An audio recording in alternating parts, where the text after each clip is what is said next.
పవిత్రాత్మ స్వరూపులకు ప్రియాత్మ బంధువులారా, శ్రీమద్ భగవద్గీత కర్మయోగం. సహయజ్ఞాః ప్రజా సృష్ట్వా పురోవాచ ప్రజాపతిః అనేనా ప్రసవిష్యధ్వం ఏషవోస్త్విష్టకామధుకూం. సహయజ్ఞాః ప్రజా సృష్ట్వా పురోవాచ ప్రజాపతిః అనేనా ప్రసవిష్యధ్వం ఏషవోస్త్విష్టకామధుకో. చెప్తున్నారు,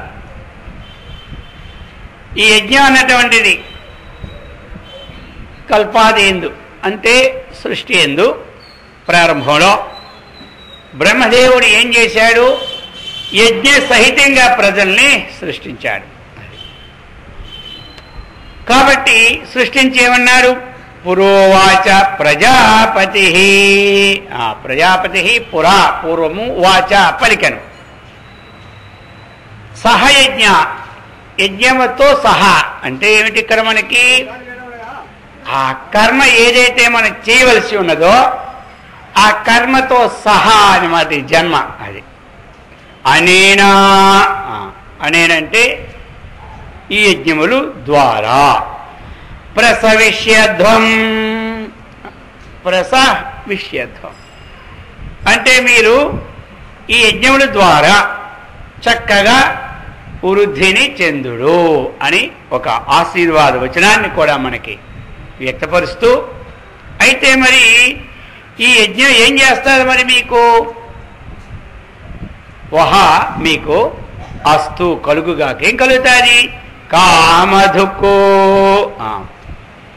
కల్పవృక్షం కింద కానీ కామధేను చెంత కానీ మనం ఉంటే అవి ఏం చేస్తాయి? మనం కోరిన కోరికలనల్లా తీరుస్తుంటాయి అన్నమాట. అది మరి కోరిన కోరికలు అనేసరికల్లా ఇక్కడ మళ్ళీ అర్థం మారిపోకూడదు. అర్థమైందా?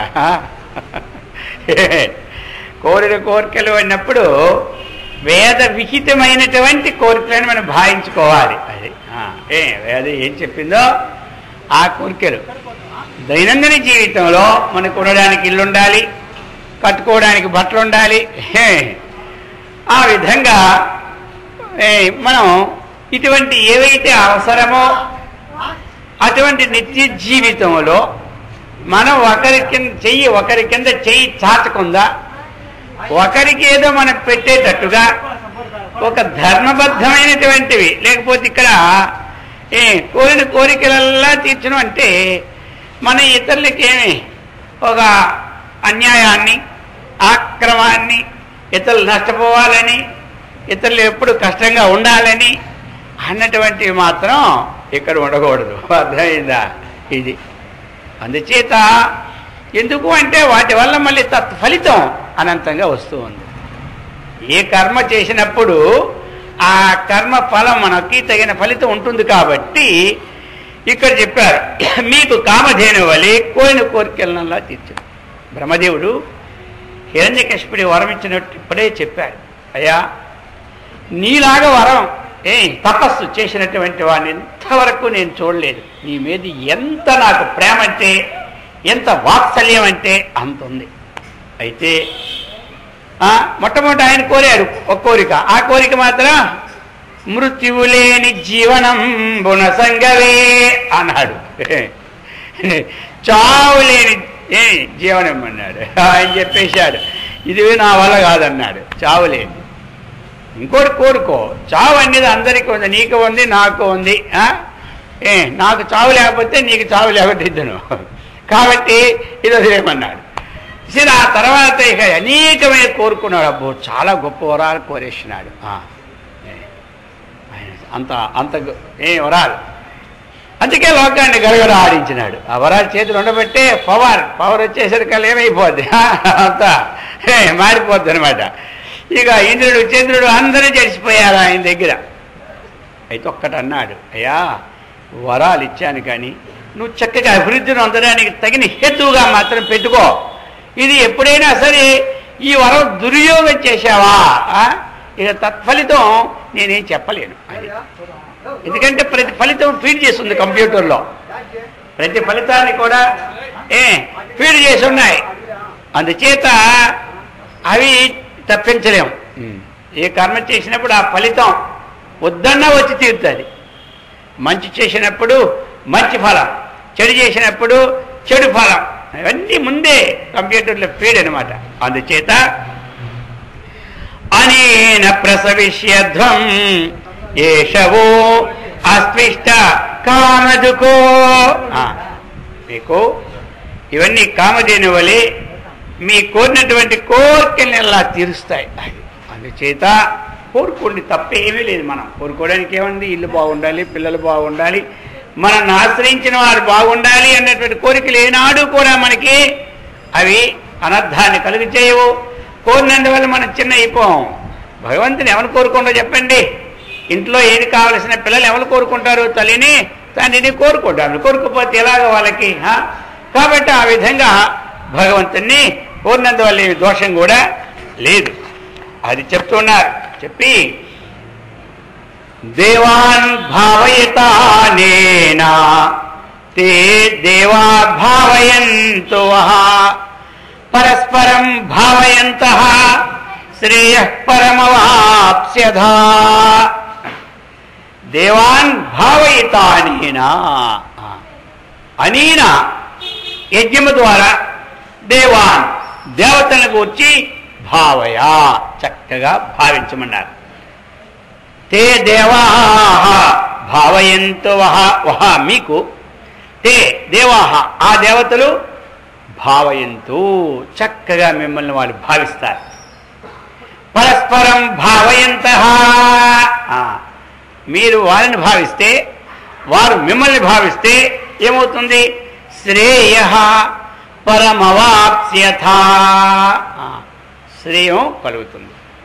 ఇహలోకములోనూ కళ్యాణం కలుగుతుంది, పరలోకములో కూడా శ్రేయ మార్గాన్ని మనకి దక్కుతుంది. అందుచేత అర్జున అని కృష్ణుడు చెబుతూ అక్కడ బ్రహ్మదేవుడు మనల్ని పుట్టించి అందరికీ కూడా చెబుతున్నారు ఈ వాక్యాన్ని అనమాట. మరి దేవాన్ భావయితే అనేన, అనేన నిన్న చెప్పుకున్న యజ్ఞములు. యజ్ఞం అంటే భగవంతుడు ఎంత సులభమైనటువంటి మార్గాన్ని మనకి ఇచ్చినారు. ఇక్కడ చక్కగా దేవతలను ఆరాధించడం ఇది ఒక యజ్ఞం అయిపోయింది అన్నాడు. తల్లిదండ్రులు చక్కగా ఏమి ప్రేమతో భక్తితో వారిని మనం సేవ చేసి వారికి ఆహార పదార్థాలు సకాలంలో ఇస్తే అది ఒక పెద్ద యజ్ఞం అనేసినాడు.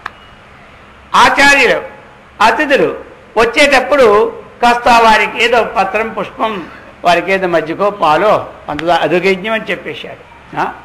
అలాగే తెల్లవారులు వేసి మనం ఇతర జీవులైనటువంటి కాకులకు కానీ పక్షులకు కానీ అంత ఏదో పంచదారో బెల్లమో లేకపోతే మనం వండుకున్న అన్నమో ఏదో వేస్తే యజ్ఞం అనేసాడు. చూడండి ఎంత ఇటువంటి యజ్ఞం ఎందుకు శాస్త్రం చెప్పింది. యజ్ఞోదానం తపశ్చైవ పావనాని మనీషినాం అని ముందు చెప్పబోతాడు భగవంతుడు. యజ్ఞము, దానము, తపస్సు ఈ మూడు ఏం చేస్తాయి? పావనాని, చక్కగా మనల్ని పావనం చేస్తాయి అన్నమాట. ఇక మిగతావన్నీ అంటే కొంచెం కష్టం అనుకోండి. తపస్సు అలాగే దానం అంటే ఎంత చేయగలమని చెప్పండి. దానం అన్నటువంటిది దానం చేస్తేనే ఈ జన్మలో మళ్ళీ కోటీశ్వరులు అయిపోతానే నియమంలే. అయితే దానం తనకున్న దాంట్లో దానం చేసుకోవాలి. అంతేగాని దానం చేయమన్నా చెప్పినారు అక్కడని వచ్చిందల్లా దానం చేస్తే అదేమో దానం అనిపించుకోదన్నమాట. అది దానం కాదు. దానం అన్నటువంటిది మనం ₹1 సంపాదిస్తే అందులో కనీసం పూర్వం అంటే 5 వాటాలు వేసేవారు. ఇప్పుడు మనకు ఖర్చులు ఎక్కువ, అందుచేత 5 వాటాలు వేయలేం. ఆ రూపాయలు 10 వాటాలు అయినా కనీసం 20 వాటాలని వేసుకోవచ్చు. అర్థమైందా? ₹1 20 వాటాలు వేస్తే ఎంత ఎంత ఎంత ఉంటుంది పర్సెంట్? 5. కనీసం 5% అయినా మనం దానం చేసుకోవాలి. ఆ దానం ఒక 5% అయినా. అప్పటికప్పుడే చేయాలంటే అవది పని. అందుచేత మనకి 10 రూపాయలు వచ్చినప్పుడు ఒక 50 పైసలే వెంకటేశ్వర స్వామి ఉంటీలు వేసినట్టుగా ఆయన ఒక దగ్గర వేసుకోవాలి. ఒక 1000 రూపాయలు తెచ్చుకున్నట్టు 50 రూపాయలు దాంట్లో వేసి పెట్టుకోవాలి. ఇది ఏం చేస్తాం చూడండి, పేదవాళ్ళకి చదువు లేక బాధపడుతుంటారు, అనారోగ్యంతో బాధపడుతుంటారు, వస్త్రాలు లేక బాధపడుతుంటారు, భోజనం లేక బాధపడుతుంటారు. ఇలాంటి విశేషణాలకి మనం చక్కగా వాటిని అలాగనే కొన్ని దేవాలయాలు అవి కొన్ని నిర్మాణంలో కొన్ని దగ్గర ధనాదాయం ఏమి ఉండదు, కొన్ని దగ్గరలో అలాగనే మరి కొన్ని ఆశ్రమాలు నిత్య జీవితంలో అక్కడ కొంతమంది సాధువులు సన్యాసులు ఉంటారు కాబట్టి 10 మందికి ఉపయోగం కాబట్టి ఇలాంటివన్నీ కూడా మనకు వచ్చిన దాంట్లో కొంత చూసుకుంటుండాలి. ఇది శాస్త్రం చెప్పింది. అదాన దోషేణ భవే దరిద్ర దరిద్ర దోషేణ కరోతి పాపం పాపాదవశ్యం నరకం ప్రయాతి పునర్దరిద్ర పునరేవ పాపి అని చెప్పింది. కాబట్టి అదాన దోషేణ భవే దరిద్ర దరిద్ర దోషేణ కరోతి పాపం. ఇంకేం చేస్తాడు పాపం? ఇంట్లో ఏం లేదు, ఎక్కడికి వెళ్తే అక్కడ ఏదో దొంగతనం చేసి కూరగాయలు పప్పులో ఉప్పులో అటు ఇటు చూసినట్టు కొంచెం తీసుకోవాలని బుద్ధి పుడుతూ ఉంటుంటారు. ఏం చేయాలి? కాక్షేపనిగా ఈ విధంగా మళ్ళీ తర్నావరి. అందుచేత అది చెప్పారు, యజ్ఞో దానం తపస్సు. అదే నీవు బద్ధమైన జీవితాన్ని గడపనే తపస్సు. ఇంతకుముందు కూడా చెప్పుకున్నా. ఇవి మనము వదలకూడదు. యజ్ఞదాన తపకర్మ నత్యాజ్యమితి చాపరే. కొంతమంది ఏం చెప్పారు, యజ్ఞాన్ని కానీ దానాన్ని కానీ తపస్సుని కానీ ఎప్పుడూ వదలకూడదు. ఎందుకు వదలకూడదయ్యా? పావనాని మనీషినాం, మనిషికి ప్రశాంతమైనటువంటి స్థితిని అంతఃకరణ మనదోషాన్ని నివారణ చేసినటువంటి యోగ్యత అందులో ఉంది కాబట్టి అది చెప్పుకొచ్చాను. అందుచేత మనం ఈ యజ్ఞాలు ఏమీ కష్టం కాదు. భగవంతుడు చెప్పాడు 4వ అధ్యాయంలో కూడా ఇంకా ఎన్ని రకాలో మనం ఆచరించిన యోగ్యమైన యజ్ఞాలు చాలా చెప్పినారు. ఆ యజ్ఞాలు వచ్చినప్పుడు అవి తీసుకుందాం. అవి ఇంచుమించు ఒక 16 యజ్ఞాల వరకు 15-16 వరకు ఉంటాయి. అవి చాలా సులభమైన యజ్ఞాలు అనమాట. అందుచేత చెప్పినారు దేవాన్ భావే తానేనా. దేవతల్ని భావం అంటే ఏమిటి? మనం చేసే పూజ కానీ, మనం చేసే జపం కానీ, మనం చేసే ధ్యానం కానీ, మనం చేసే లలిత విష్ణు శివ ఇత్యాది సహస్రనామ పారాయణలు కానీ ఇవన్నీ అన్నమాట. వీటి వల్ల మనకేమిటి? లోకం కూడా శ్రేయిస్తుంటారు. చూడండి, కొన్ని శాంతి మంత్రాలు చెప్తారు. స్వస్తి ప్రజాభ్య పరిపాలయంతాం న్యాయేన మార్గేణ మహీమహేషాః గో బ్రాహ్మణేభ్య శుభమస్తు నిత్యం లోకాః సమస్తాః సుఖినో భవంతు అని అన్నారు. అయితే ఇక్కడ ఒక విశేషణం ఉంది. కొంతమంది ఏమి వాళ్ళిద్దరు బాగుంటే లోకం బాగుంటుందా లేకపోతే బాగుండదా అన్నటువంటి ఒక ప్రశ్న లేవడానికి ఒక అవకాశం అన్నమాట. ఏమిటి? గోవులు బ్రాహ్మణులు బాగుంటే లోకమంతా సమస్తంగా ఉంటుందంటే శాస్త్రం ఎంత పక్షపాతం, లేకపోతే వాళ్ళకి ఫేవర్ వాళ్ళు రాసినారా అని మళ్ళీ కొంతమంది జిజ్ఞాసులు విచారణ చేసేటప్పుడు కొన్ని వస్తూ ఉంటాయి. అది కాదయ్యా, అక్కడ ఏమిటి లోకం చాలా క్షేమంగా ఉంటే వాటిని ఎందుకు విశేషణ వేసినారంటే గోవులు క్షీరాన్ని ఇస్తాయి, ఆ క్షీరం నుండి నెయ్యి వస్తుంది. ఇక ఎవరైతే ఈ యొక్క బ్రాహ్మణులు ఆ వేద మంత్రాలను చక్కగా చదువుతుంటారు, ఎవరెవరికి ఏ మంత్రం ద్వారా ఈ ఆహుతి చేస్తారో ఆ ఆహుతికి నెయ్యి అవసరం కాబట్టి ఆ నెయ్యిని వీరు గ్రహించి వీరు ఆహుతి చేస్తుండేటప్పుడు ఇది ఏం చేస్తారు? అగ్నిదేవుడి ద్వారాగా దేవత ఆహులు స్వీకరిస్తారని మనకున్నటువంటి శాస్త్రం కాబట్టి వారు స్వీకరించి వారు సకాలంలో అన్నీ ఏమి మనకు కావలసినటువంటి దేవాన్ని మనం ఈ విధంగా భావిస్తే వాళ్ళు మనకి లోకా సమస్త సుఖినో భవంతు, వీరందరూ కూడా స్వస్తి ప్రజాభ్య పరిపాలయంతాం. కాబట్టి రాజులందరూ కూడా క్షేమంగా ఈ దేశాన్ని నడుపుదురుగాక అన్నటువంటి ఆశీర్వాదాలు, సకాలంలో వర్షాలు పడుగాక, ఈతి బాధ లేకుండా ఉండుగాక, ఇటువంటి ఆశీర్వాదం వచ్చిన ద్వారా మనకేం జరుగుతుంది? క్షేమం. ఇది అన్నమాట. అందుచేతే అక్కడ 2 విశేషాలు వేశారు. అంతేగాని వాళ్ళ మీద వీళ్ళ మీద ఏం ఫేవర్ ఏం కాదు ఇక్కడ. ఇది స్వస్తి ప్రజాభ్య అన్నటువంటిది. అందుకు దేవాన్ భావయితానేనా, దేవతలను చక్కగా మనం ఎవరి శక్తి కొద్ది మన ఇంట్లో మనం చేసుకున్నా లోకమంతా క్షేమంగా ఉంటుంది. అది అన్నమాట. ఇదంతా కూడా ఒక పవర్ఫుల్ శక్తి. ఎక్కడో అమెరికాలో అక్కడి నుంచి ఫోన్ చేస్తూ ఉంటే ఇక్కడ ఆ నెంబర్ ఉంటేనే కలుస్తుంది ఫోను. ఎంత దూరము, ఎన్ని మైళ్ళు, ఈ పవర్ ఎక్కడి నుంచి వచ్చి చెప్పండి. అలాగనే భగవన్ నిర్మాణమైన శక్తి కదా ఈ పవర్ అంతన్నా. మరి ఇదే అనమాట. ఇక్కడ అక్కడికి ఎలా పోద్దండి, అక్కడికి ఇలాగే పోద్దండి అని కొంతమంది అంటుంటారు. అక్కడి నుంచి ఇక్కడ రాలేదా తరంగాల నుంచి ఎన్ని, మనం ఇక్కడి నుంచి వెళ్ళాలంటే ఎన్ని రోజులు పడుతుంది, ఒక లెటర్ వేసిన ఎన్ని రోజులు పడుతుంది. ఆ విధంగా మరి ఆ దీశక్తి ఏ విధంగా తరంగాల ద్వారా మనకి ప్రసారం అవుతుందో అలాగనే మనం ఇక్కడ వేసినటువంటివి ఆ విధంగా ప్రసారం అవుతూ ఉంటుంటాయి అన్నింటినీ. అందుకు దేవాన్ భావై తానేనా తే దేవా భావయంతు పరస్పరం. ఇక దేవతలు ఏ దేవతలు ఎవరిని అంటే చెప్పారు, మన ఇష్టమే ఫలాని దేవతనే పూజ చేయని ఏమి మన నియమం వేలే మనకు మాత్రం. అందరూ దేవతలే. యో యో యాం యాం తనుం భక్త శ్రద్ధయార్చితమిచ్చతి తస్యాచలాం శ్రద్ధాం తామేవ విదదామ్యహం. గీతాచార్యులు చెప్తున్నారు, ఎవడైతే ఏ దేవతని ఎవరు ఉపాసన చేస్తూ ఉన్నారో, మనం ఎక్కువ తక్కువ అనుకోవసరం లే, అయ్యో వాళ్ళు ఆ ధ్యానం చేస్తున్నారు, మనం దీన్ని చేస్తున్నాం, అందరూ ఒకటే దాన్ని చేయండి అన్నటువంటి మనకి అవసరం లేదు. మనకు అందరినీ పూజ చేసుకోవచ్చు. భగవంతుడు చెప్పే యోయో యాయాం, ఎవరెవరికి ఏ దేవత ఉందో ఆ దేవతను ఆరాధించు. ఎక్కడి నుంచి మనము రాష్ట్రంలో ఎక్కడ పనిచేసినా అదే ఆఫీస్ కానివ్వండి, వివిధ రకాల ఆఫీసులు ఉన్నాయి కదా మనకి నడవడానికి గ్రామాలు దేశం. మరి ఎన్ని ఆఫీసుల్లో ఎంతమంది ఉద్యోగాలు ఉన్నా ఆ ఆఫీస్కి ఏదో చెక్ వచ్చి ఇచ్చినా మొత్తం ఎక్కడి నుంచి వస్తుంది, మూలధనం మొత్తం ట్రెజరీ రాష్ట్రంలో ఒక దగ్గర నుంచి వస్తుంది కదా మనకి. మరి అక్కడి నుంచి వచ్చి ఇలా పంపిణీ అవుతుంటుంది. అలాగే పరమాత్మ ఎక్కడెక్కడైతే ఉందో వారి ద్వారాగా మనకి ఇస్తూ ఉంటుంటాడు అన్నమాట. అందుచేత మనం ఎవరిని పూజ చేసినా మనకి అభ్యక్షణ లేదు, చేసుకోవచ్చు మనం. కాబట్టి ఈ విధంగా ఈ యొక్క యోగక్షేమం జరుగుతుందని చెప్తున్నారు.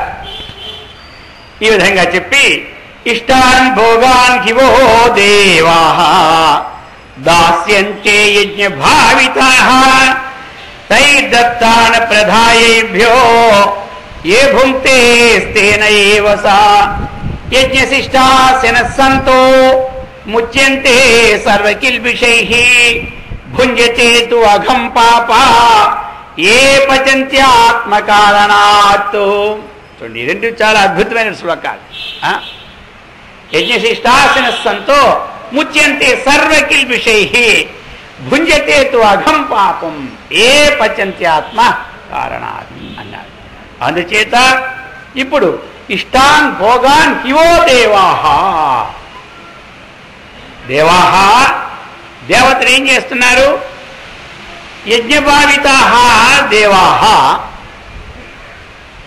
మనం ఏదైతే వాళ్ళకి మంత్రాల ద్వారా ధూపం కానీ, దీపం కానీ, నైవేద్యం కానీ, ఆ యొక్క ప్రార్థన కానీ, నమస్కారం కానీ ఏదో ఒకటి మనం సమర్పిస్తున్నామో వీటి చేత సంతృప్తులైనటువంటి ఆ యజ్ఞశిష్టాన్ని స్వీకరించినటువంటి దేవాః దేవతలు ఇష్టాన్ భోగాన్ హి వహా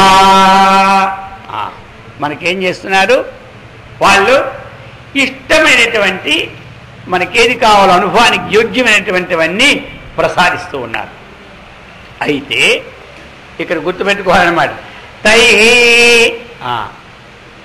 దత్తాన్ ఏదైతే మనకి వారి చేత మనకి ఇవ్వబడినవో అవి అప్రదాయేభ్యః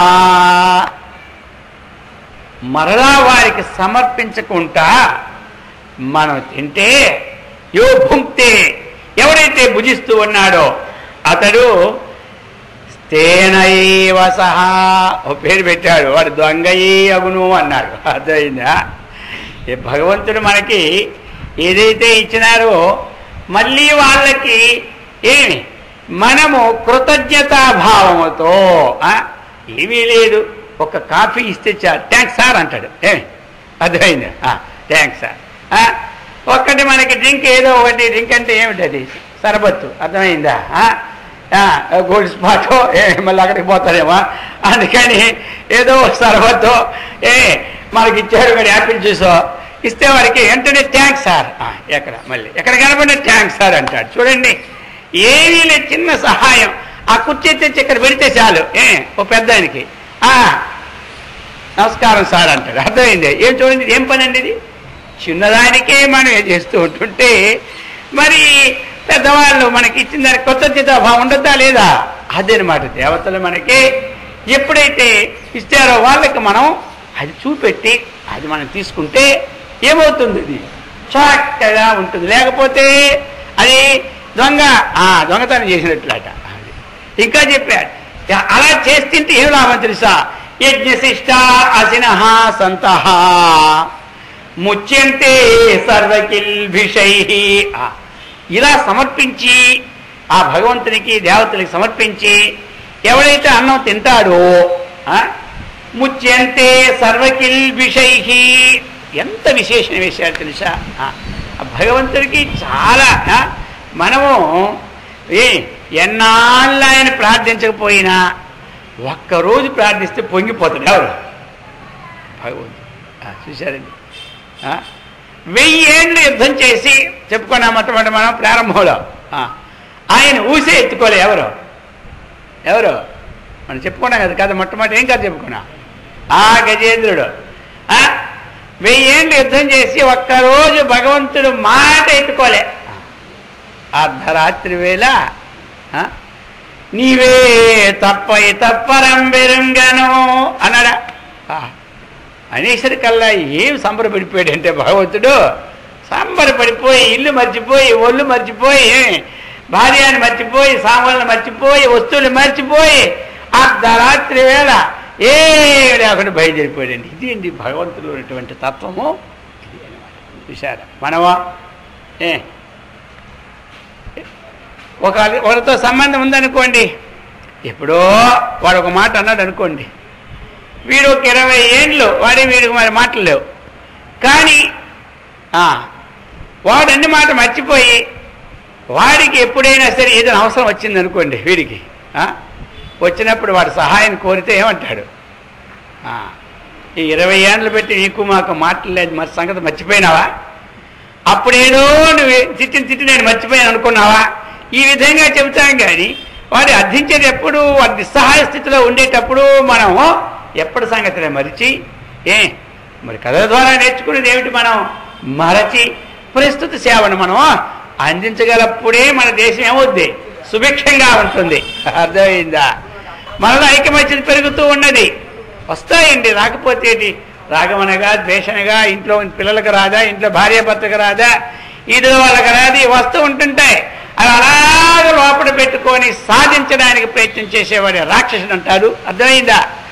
వాటిని చక్కగా ఏదో పొరపాటు అయిపోయింది వీళ్ళకి వాళ్ళకి వీళ్ళు ఒప్పుకొని అది తప్పుకొని దాంట్లో చక్కనైనటువంటి స్థితికి వచ్చేవాడే మానవుడు అనమాట. అందుచేత మనం ఈ విధంగా అందుచేత భగవంతుడు సర్వకిల్బిషై అంటారు. చూడండి, ఎవడైతే చేస్తాడో ఒక ఇతరులకి పెట్టే తాను ఎవడు తింటాడో, లేక పూజ పారాయణ చేసి ఎవడు తింటాడో, ఇతర జీవులకు సమర్పించి ఎవడు తింటాడో అటువంటి వాడుకి సమస్త పాపము నుండి విడుదల చెందిపోతున్నాడు. లేకపోతే వాడు దొంగ అని చెప్పినాడు. అర్థమైందా? అందుచేత మనం ఏ ఆహారం అయితే తింటున్నామో ఆ అన్నం అన్నమాట. అన్నం అంటే ఇక్కడ మనం ఒకటి అనుకోండి, అన్నం తిన్నప్పుడే దైవ ప్రార్థన కాదు. అన్నం అంటే శబ్దానికి అర్థం ఏమిటి? ఆత్మనః ఆకాశ సంభూత ఆకాశాద్వాయు వాయోరగ్ని అగ్నేరాప అభ్య పృథివీ పృథివ్యామోషధీభ్య పృథివ్యాం ఓషధీభ్యో అన్నం. చూసారు, అన్నం అంటే ఎక్కడి నుంచి ఎక్కడికి వచ్చింది? అన్నం ఎక్కడి నుంచి వచ్చింది? ఆత్మ నుంచి ఆకాశం పుట్టింది, ఆకాశం నుంచి వాయువు పుట్టింది, వాయువు నుండి అగ్ని పుట్టింది, అగ్ని నుండి జలం పుట్టింది, జలం నుండి భూమి పుట్టింది, భూమి నుండి ఓషధులు పుట్టినాయి. ఓషధులు అంటే ఏమిటి? ధాన్యములు. అవి బియ్యం కానీ వరి ధాన్యం కానీ గోధుమలు కానీ పెసలు కానీ మినువులు కానీ అవి నూనె వస్తువులు కానీ ఏవైతే మనకి వేరుశనగ నూనెలు కానీ ఇవన్నిటి పేరు ఏం పేరంటే ఓషధులు అంటారన్నమాట. ఈ ఓషధుల నుంచి ఏది ఉత్పత్తి అయిందో దాని పేరు ఏం పేరు? అన్నం.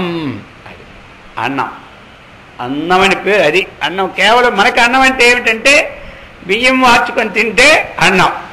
ఇది తప్పించి ఎన్ని తిన్నా ఆ రోజు పెసరట్లు తినండి, మినపట్లు తినండి, లేదా పండ్లు తెచ్చుకొని తినండి. ఏమయ్యా ఈరోజు ఏమిటి?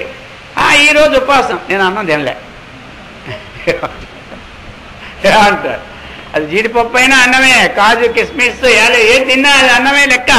అది అయితే ఒకవాడికి మనకి ఇది అన్నం. ఉత్తరాదిలో ఏమిటి అన్నం అంటే రొట్టెలే అన్నం. వాళ్ళకి అన్నం తిన్నావా అంటే అన్నం కాదు, వాళ్ళ రొట్టెలు. వాళ్ళు రోజు రొట్టెలు తింటారు కాబట్టి ఏకాదశి నాడు రొట్టె ముట్టుకుంటే ఉపవాసం వాళ్ళకి. మనం రోజు అన్నం తింటాం కాబట్టి ఏకాదశి నాడు ఏదో ఆ గోధుమ పిండి తెచ్చుకోను, ఆ గోధుమ పిండి తెచ్చుకొని మనకు ఉపవాసం. అర్థమైందా? ఎందుకంటే కాశీలో అత్యంతరు, ఎందుకంటే కాశీలో 10 ఏళ్ళు కాదు అక్కడ నా చదువు సంస్కృతం. ఇక ఏకాదశి నాడు ఉపవాసం. వాళ్ళు ఏం చేసేవారు, అది ఏదో ఆ గోధుమ పిండి తినరు. ఇంకా ఇవి లేవు సగ్గుబియ్యం, అవి తెచ్చుకొని తింటారు. అవి చేస్తారు. మళ్ళీ సగ్గుబియ్యంలో చక్కగా నెయ్యి వేసి అది చేసేస్తారు. అర్థమైందా? ఇంకా అక్కడ వేరే ఉన్నాయి కొన్ని అన్నంలాగా ఉంటాయి. ఆ కిలో కొంచెం అవి 70-80 రూపాయలు ఉంటాయి. అవి చేస్తుంటారు ఒకసారి.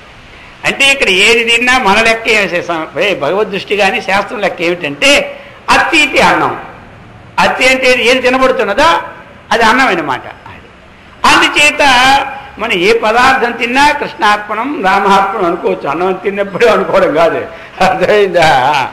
ఏదైనా అన్నం లేదు కాబట్టి పోయి ఎక్కడ దేవుడి దగ్గర ఏమనుకోక్కర్లేదే ఉండకూడదు. ఏది తిన్నా భగవత్ సమర్పణం. అందుచేత చెప్పారు ఈ విధంగా అన్నం. ఆ అన్నం ఏం చేయాలి? పూజితం హ్యసితం అన్నం. చక్కగా అది పూజ చేసిన అన్నం తినమన్నాడు. అది భగవద్ ఆరాధన అనమాట. పూజ చేసి అన్నం అంటే అన్నం దగ్గర కూర్చొని ఆచమనం పాత్ర పెట్టుకొని వాటికి వెంకటేశ్వరాయ నమః నారాయణ నమః అని ఏం పుష్పాలు వేయక్కర్లే. మళ్ళీ స్వామి మళ్ళీ పూజ పెట్టారు. ఆ పూజ గదిలో పూజ, వాళ్ళ అన్నం దగ్గర పూజ. ఇక మాకు పనులు లేవంటారు. లేకపోతే అర్థమైందా? అక్కడ అన్నం దగ్గర ఏం పూజ లేదు. అన్నం అన్నటువంటిది ఆశ్రమాల్లో అయితే ఎందుకు భగవద్గీత 15వ అధ్యాయం చదువుతారనమాట. అది చదివి రోజు తింటారు. మరి అంతా మనం చదవడానికి లేకపోయినా అందులో ఒక్క శ్లోకమైనా నేర్చుకోవచ్చు అందరూ. అహం వైశ్వానరో భూత్వా ప్రాణినాం దేహమాశ్రిత ప్రాణాపాన సమాయుక్త పచామ్యన్నం చతుర్విధం. లేక 4వ అధ్యాయంలో ఒక శ్లోకం ఉంటుంది. బ్రహ్మార్పణం బ్రహ్మహవిః బ్రహ్మాగ్నౌ బ్రహ్మణాహుతం బ్రహ్మైవ తేన గంతవ్యం బ్రహ్మకర్మ సమాధి. ఎంత శ్లోకము, ఇన్ని వచనాలు. ఇది మళ్ళీ కష్టంగా ఉంటే ఎక్కడ మనకి నీకు అన్నిటికీ ఒక మహామంత్రం. అది లేకపోతే సర్వేషాం మంత్రాణం ప్రణవ ప్రాణముచ్యతే అన్నాడు. ఏ మంత్రానికైనా ఓం లేకుండా చదివితే మనకు శిరస్సు లేకుండా మొండి ఉంటే ఎలాగో, అంతా ఉండి ప్రాణం లేకపోతే ఎలాగో, అలాగే ఓంకారం లేని మంత్రము ప్రాణం లేని మంత్రంతో సమానం. అందుకని ప్రతి మంత్రానికి ఓంకారం ఉండాలి. మనం ఇప్పుడు ఏం చేస్తాం? ఓం శివాయ నమః మళ్ళీ 11 సార్లు అయినాక ఓం ఎత్తుతాం. ఈ ఒక్క ఓంలోనే మొత్తం 10 వెళ్ళిపోద్ది. ఈ గ్రూప్ అనమాట. కొన్ని మంత్రం ఎలా ఉంటాయో తెలుసా? ఓం శివాయ ఓం అయిపోయింది. మహేశ్వరాయ నమః శంభవే నమః పినాకే నమః మళ్ళీ గుర్తు ఓం అక్కడ ఎత్తుకుంటుంటాడు. అర్థమైందా? అది బరువే. అంతా ఈ కంప్యూటర్ యుగంలో అన్ని బరువులు అయిపోయినాయి. ఆఖరిగా అన్ని దగ్గర కన్స్ట్రక్షనే, దేవుడి దగ్గర కన్స్ట్రక్షనే, ఇక్కడ కన్స్ట్రక్షనే, ఎక్కడ కమిషన్ బేరమే. కాబట్టి అలా కాకుండా కొన్ని మంత్రాలు తగ్గించైనా దాన్ని చక్కగా మనం చేసుకోవాలి. అందుచేత ఏ మంత్రం రాలేదు స్వామి అవి నోట్ చేయలేదంటే ఓం అనుకోండి. ఇదేం కష్టం అందరికీ. ఓం అని చేతిలో నీళ్ళు వేసుకొని 3 సార్లు ఇలా చెప్పి తినేయండి. బాస్ అయిపోయి ఓం అయిపోయి. ఏమి ఇంకా అంతకంటే మహామంత్రం ఏముంది? సన్యాసులకు కూడా తీసుకునే ఓం మే ఉపాసన. అక్షరాభ్యాసం అప్పుడు కూడా ఓం మే ఉపాసన. ఇప్పుడు అన్న దగ్గర అనుకోవడానికి ఏం తప్పు వచ్చింది? అదేమీ లేదు. ఆ ఓంకారం అని 3 సార్లు అనుకొని పుచ్చేసుకోండి, అయిపోయింది. అందుచేత మనం ఏం చేయాలి? ఆ ఆహారాన్ని, ఎందుకంటే ఆహారంలో అనేక దోషాలు ఉండేటప్పుడు కొన్ని దోషాలు ఉంటాయి. అవి తెచ్చే రాబడిలో కొన్ని దోషాలు, ఆ పంట చేసేవాడు అనేకమైనటువంటి ఆ వాడు ఏ దృష్టితో చేస్తున్నాడో కొన్ని దోషాలు అందులో ఈ దోషాలు వస్తాయి కాబట్టి తద్దోష నివారణార్థం భగవదారాధన చేసిన అన్నమో తినమన్నాడు. అదే అన్నమాట, ఇంకేమీ లేదు. అందుచేత ఇంకా అన్నదోషం ఎలాంటి తెలుసా, చాలా గొప్పది. ఒక సమయంలోనండి భారతయుద్ధం వల్ల అయిపోయింది. భారతయుద్ధం వల్ల అయిపోయిన తర్వాత భీష్ముడు అంబశయ మీద ఉన్నాడు. అంబశయ మీద ఉన్నప్పుడు ఆ యొక్క శ్రీకృష్ణ పరమాత్మ వెళ్ళి, అయ్యా కొన్ని ఈ పాండవులకి కొన్ని ధర్మశాస్త్రం చెప్తే బాగుండు కొంత అన్నారు. నా పరిస్థితి తెలుసు కదా, అంత్యకాలంలో మరుపు ఎక్కువ వస్తూ ఉంటుంటాయి, ఏం చెబుతామో అర్థం అవ్వదు, నీకు అది లేకుండా నేను తగిన శక్తిని ఇస్తానులే అని చెప్పినాడు. సరే అందరూ కూర్చున్నారు. అందరూ కూర్చుంటుంటే అన్ని బ్రహ్మాండమైన నీతులు చెప్తూ ఉన్నారు. ఎవరు? భీష్ముడు వారు చెబుతూ ఉన్నారు. ఒక్కసారి ఏం చేశారంటే ద్రౌపదీదేవి ఒక్కసారి లేచి పొక్కుని నవ్వేసింది. ఎవరు? ఆవిడ నవ్విందంటే మళ్ళీ ఏ ప్రళయం వస్తుంది, అందరికీ భయమే. అర్థమైందా? నవ్విందంటే ఎందుకంటే మొట్టమొదటి ఆ నవ్వే ఏమి ఎంతవరకు వచ్చింది, భీష్ముడికి గుండె దర్దారు పట్టుకుంది మళ్ళీ. ఏమని సరే మొత్తం మీద సరే అడిగారు, ఏమమ్మా మీ నవ్వుకి ఏంటి కారణం అన్నారు. ఆహా, నిండు కొలువులో నా ఒలువులు ఒలిచేటప్పుడు అర్థమైందా, ఈ నీతులన్నీ ఎక్కడికి పోయినాయి, ఏకాంతంలో బ్రహ్మాండంగా కూర్చొని ముచ్చట్లు చెప్తున్నారు. ఈ నీతులు ప్రాక్టికల్గా ఉండాలా, చెప్పడం వరకేనే అన్నది. ఎవరు? నీసరికల్లా ఇక వెంటనే ఏం చేస్తాడండి, ఎవరైనా చిన్నవాళ్ళు అడిగినా సరే మంచి మాటకి మనం కోపం తెచ్చుకోకూడదు. అరే నువ్వట్లా మళ్ళీ మధ్య ఏంటి, సరే అడగని చెప్పి ఎక్కడ అడగాలి అక్కడ అడగాలని చిన్నవాడికి తెలియదు కదా గబాలని అంటాడు. అది అంతే. పెద్దవాళ్ళు అయితే లోపల పిలిచి కొంచెం చెప్తుంటారు ఆ పని మంచిది కాదా, సరే అలాంటప్పుడు కూడా కొంచెం మనం చూసుకుంటూ ఉండాలి. అంతేగాని వెంటనే అగ్గి మీద కుక్కినేలాగా అయిపోయి రే అని దాన్ని పక్కన తీసుకెళ్ళి 4 తరపున వాయించేస్తారు కొంతమంది. ఆ మాట నన్ను అంటావా, అర్థమైందే, సరే అయిపోయింది. ఆ కథ వేరు, మీ అందరికి తెలిసిందా కదా.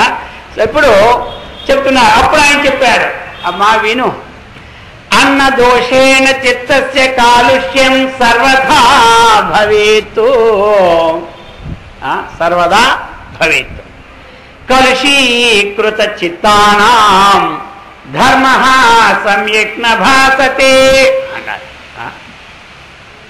అన్న దోషేణ చిత్తస్య కాలుష్యం సర్వదా భవేత్, అన్ని వేళల్లో కూడా ఈ చిత్తానికి కాలుష్యం వచ్చింది. ఎందుకు అంటే ఆయన సంపాదించిన దుర్యోధనుడు అన్నం కూడా అక్రమంగా అన్యాయంగా దురాలోచనలతో ఆహారం సంపాదించాడు. అందుచేత ఆ దోషం వల్ల చిత్తంలో కాలుష్యం వచ్చేసింది అనమాట. ధర్మాన్ని అధర్మంగా, అధర్మాన్ని ధర్మంగా ఆ చిత్తం భ్రమ కలుగుతుంది. కలుషీకృత చిత్తానాం, ఏదైతే ఈ మిక్స్ అయిపోయింది కలుషీకృత చిత్తము, ధర్మ సమ్యక్ న భాసతే, ఆ బుద్ధిలో ఆ ధర్మం భాషించక ఆ గతి పరిస్థితులు అయిపోయాను, అది తప్పే, అది క్షమించాలన్నాడు. ఎవరు? చూసినారా మరి, అదే తప్పు ఒప్పించుకుంటారు.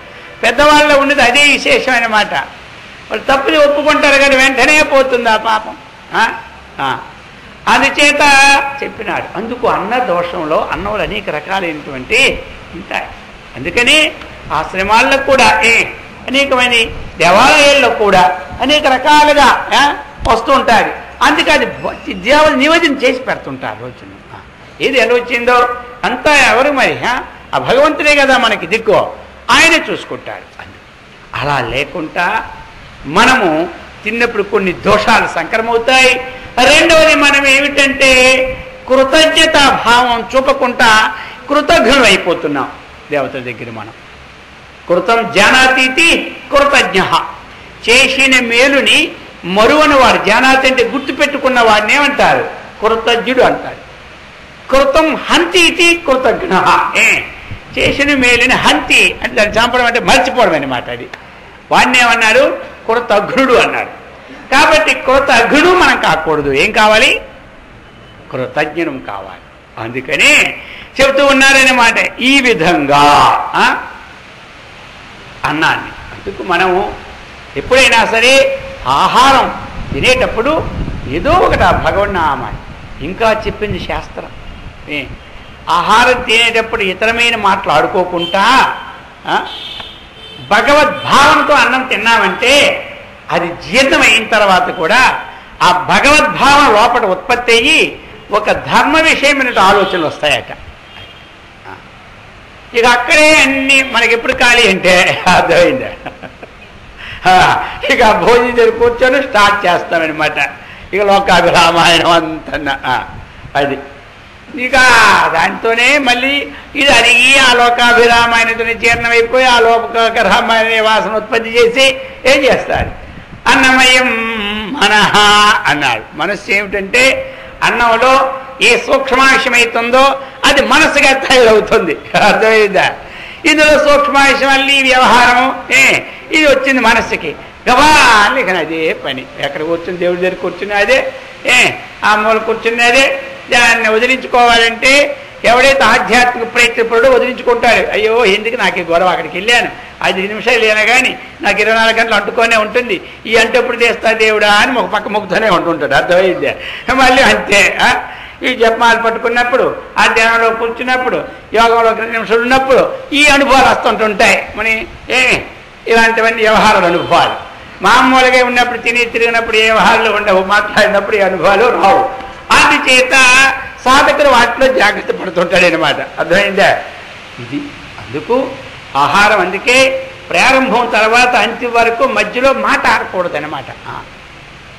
ఏమే మాట్లాడుకుంటే ఏడామంటే మాట్లాడుకుంటూ ఉండేటప్పుడు ఒక దివ్యశక్తి అందులో ఉంటుంది.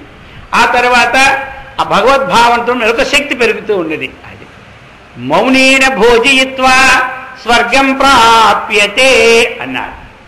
మౌనంగా మనం భోజనం చేస్తే ఏం లాభం అంటే స్వర్గలోకమే ప్రాప్తం. 10 పైసలు ఖర్చు లేకుండా. అర్థమైందా? ఒక యజ్ఞం చేయకుండా ఒక యాగం చేయకుండా స్వర్గలోకంలో చాలా కాలం ఉండి క్షీణ పుణ్య మధ్యలోకానికి వచ్చి శుచీనాం శ్రీమతాంగే మంచి కోటీశ్వరులలో పుట్టి మంచి శుచివింతులలో పుట్టి ఉంటాడు. చూసినారా ఎంత లాభం ఉందో? అందుకే స్నానేచ భోజనే హోమే జపే మౌనముపాశ్రయేత్ అని చెప్పింది శాస్త్రం. అయ్యా స్నానం చేసినప్పుడు, హోమం చేసినప్పుడు, జపం చేసినప్పుడు, భోజనం చేసినప్పుడు మౌనంగా ఉండమన్నారు. స్నానేచ భోజనే హోమే జపే మౌనముపాశ్రయేత్. కొన్ని నియమాలు మనం సంపాదించుకోవాలి. మనకి సహాయం ఏదైతే చేయడానికి వీలవుద్దో అవెందుకు చెడగొట్టుకోవాలి చెప్పండి? ఇప్పుడు చేయడానికి వీలు లేనివి ఎలాగా చేయలేము మనం. ఇప్పుడు తెల్లవారులేసో గంట సేపు దేవుడికి కూర్చొని పారాయణ చేయడం మన వల్ల అవుద్దా? అది మనం పోవాలి, తొందరగా ఆఫీసులకు పోవాలి, పనులు ఉంటాయి, అవన్నీ ఉంటాయి. ఇవన్నీ చిన్న చిన్న నియమాలు. 10 నిమిషాలు 5 నిమిషాలు ఆగి తర్వాత ఓ రోజంతా మాట్లాడుకోవచ్చు కదా మనం. అది భగవద్భావనతో మనం ఆహారాన్ని కొన్ని ఆశ్రమాల్లో ఏం చేస్తారంటే ఒక్కొక్క లైన్కి ఒక్కొక్క భగవద్భజనామృతంతో తింటారు కొంతమంది. అని లేనంత వరకు కూడా ఆ భగవద్భావనతో మౌనంతో తింటే చాలా మంచిదన్నమాట. అందుకు ఇది చెప్పుకొచ్చారు. ఎందుకంటే ఇక్కడ చెప్పాడు భగవంతుడు యజ్ఞము అంటే ఈ విధంగా ఎవరైతే యజ్ఞశిష్టాసిన సంతో భగవదారాధనం చేసి ఆహారం తింటారో రోజు ఇతర జీవులకు పెట్టి తాను తినాలి. తెల్లవారులేసి అది చాలా గొప్పది. ఏ ఒక్కరికైనా ఏ రోజైనా కొంచెమైనా పెట్టి తినాలని ఉండాలి. ఒక చీమకైనా సరే తెల్లారులేసి పంచదార వేసైనా తింటానని ఉండాలి. ఇది మాత్రం చాలా మనం తినకముందు ఏ జీవికి ఒక ఉపకారం వెళ్ళాలి అన్నమాట. ఎందుకంటే మనం పరోపకారార్థం ఇదం శరీరం అన్నారు. ఉపకారార్థం వచ్చింది కాబట్టి పెద్ద పెద్ద ఉపకారం లేకపోయినా చిన్నదైనా సరే ఆ చేసినటువంటిది కూడా అటు నుంచి మనకి ఒక ఫలం వస్తుందని ఆశ చేయకూడదన్నాడు. కొంత దానం చేస్తుంటాం, చేసిన తర్వాత చేసినప్పుడు ఏమీ ఉండదు మనకి, నిస్వార్థంగానే. కానీ మనకు పనికొచ్చినప్పుడు కానీ వాడు పని చేయకపోతే నీకు చేసే బదులు ఆ కుక్కగా చేసింటే బాగుంది అంటాడు. ఆ రోజు నుంచి అర్థమైందా? చెయ్యి అయిపోయింది, అది పోయి వదిలి అక్కడ అంతే. ఏమైపోయింది? వాడు చేయకపోతే మరి కాలం గడవదా అవదా? అందుకని అన్నాడు అసహాయుడు దానం చేయమన్నాడు ఇంకన్నా. ఎందుకంటే వాడు తిరిగి అలాగే చేయలేడు కాబట్టి, వాడి వల్ల ఇంకా ఆశించడు కాబట్టి ఇంక పర్వాలేదని చెప్పేసినాడు. అందుచేత మనము ఇవన్నీ చాలా సూక్ష్మమైనటువంటివి. కర్మయోగంలో ఈ కర్మ చాలా సూక్ష్మం. ఈ సూక్ష్మాలు తెలుసుకున్నామా? ఇవన్నీ ఏమిటి? పనస పండు వలడానికి నూనె రాసుకున్నట్టు అనమాట. ఆ పనస పండు మనకి అంటనే అంటదు. అలాగే మనం కర్మ చేసుకుని హాయిగా ఏమి అంటామా దేనికి నిర్మలమైనటువంటి జ్ఞానం కలుగుతుంది, చక్కనైనటువంటి ఐశ్వర్య సంపద కలుగుతుంది. కానీ దేనితో సంబంధం అనుకుండదు. కొంతమంది ఎంతో పని చేస్తారు, ఏమి ఉండదు. చూడండి, అది కొంతమంది అంత చేసిన అన్ని చికాకులే, ఇంట్లో చికాకులు, వీధిలో చికాకులు. అందుచేత ఈ విధంగా చెప్పారనమాట. అందుకు అన్నాన్ని అది ఆ విధంగా చెప్పారు ఎవరు? భీష్మాచార్యుల వారు కూడా. అప్పటికి ఇక శాంతమైంది. అందుకు అన్నం నింద్యాత్ తద్వ్రతం, ఇదొకటి గుర్తుపెట్టుకోవాలి. అన్నాన్ని ఎప్పుడు నిందించకూడదు. అన్నమో అన్నం బ్రహ్మేతి వ్యజానాత్, అది బ్రహ్మహంశం నుంచి వచ్చింది కాబట్టి అన్నం బ్రహ్మేతి వ్యజానాత్. అన్నాధ్యేవ కల్విమాని భూతాని జాయంతే అన్నేన జాతాని జీవంతి అన్నం యత్ప్రయత్యభిసంవిశంతీతి తజ్జిజ్ఞాసస్వ తత్ బ్రహ్మ అని తైత్రీయ సంహిత కూడా చెప్తుంది. అందుచేత మనం ఎప్పుడు కూడా అన్నాన్ని దూషించకూడదు, అన్నాన్ని కాలితో తన్నకూడదు. ఒకసారి అన్నం అక్కడ పెడితే మాటకి మాట కుదరకపోతే మొత్తం కాలితో తన్ని పారేస్తారు కొంతమంది. అర్థమైందా? అప్పుడు ఎందుకంటే ఆ ఉడికి తమకం అన్నవాలేదు తిన్నవాలేదు అయిపోయి గోయిందా. ఆ విధంగా కొన్ని ఎన్ని కోపాలు ఎన్ని వచ్చినా సరే కొన్ని కొన్ని పనులు మనం తెలుసుకోవాలి. శాస్త్రం అంటే ఇదే, ఇంకేమీ లేదు. నిత్య జీవితంలో కొన్ని మనం తెలుసుకున్నాం అనుకోండి, అవి కొన్ని దోషాలకు గురి కావు. అదే అనమాట. అందుచేత చెప్పింది శాస్త్రం అన్నమాట. అన్నం ఈ విధంగా యజ్ఞశిష్టాచిరస్సంతో ముచ్యంతే సర్వకిల్బిషైః భుంజతే తు అఘం పాప ఏ పచంత్యాత్మకారణాత్ అని చెప్పి ఇప్పుడు ఆ విధానాన్ని బోధిస్తున్నారన్నమాట మనకి. అన్నాద్భవంతి భూతాని పర్జన్యాదన్న సంభవః యజ్ఞాద్భవతి పర్జన్యః యజ్ఞకర్మ సముద్భవః కర్మ బ్రహ్మోద్భవం విద్ధి బ్రహ్మాక్షర సముద్భవం తస్మాత్ సర్వగతం బ్రహ్మ నిత్యం యజ్ఞే ప్రతిష్ఠితం. ఎలా అంటే ఈ ప్రక్రియ ఏ విధంగా మనకి అన్నం కలిగింది, మనం ఏ విధంగా ఉంటున్నామో ఆ హేతువులు ఏమిటి, ఒకదానికి ఒకటి కారణాన్ని ఇప్పుడు తెలుపుతూ ఉన్నాడు. ఈరోజు మనం తినే అన్నం ఎక్కడి నుంచి వచ్చినది, దీనికి మూల హేతు ఏమిటి అన్నటువంటి ఒక క్రమాన్ని తెలుపుతున్నారు ఇక్కడ. అన్నాద్భవంతి భూతాని, అయ్యా ఈ జీవులన్నీ ఏ విధంగా పుడుతున్నాయంటే అన్నం వల్ల.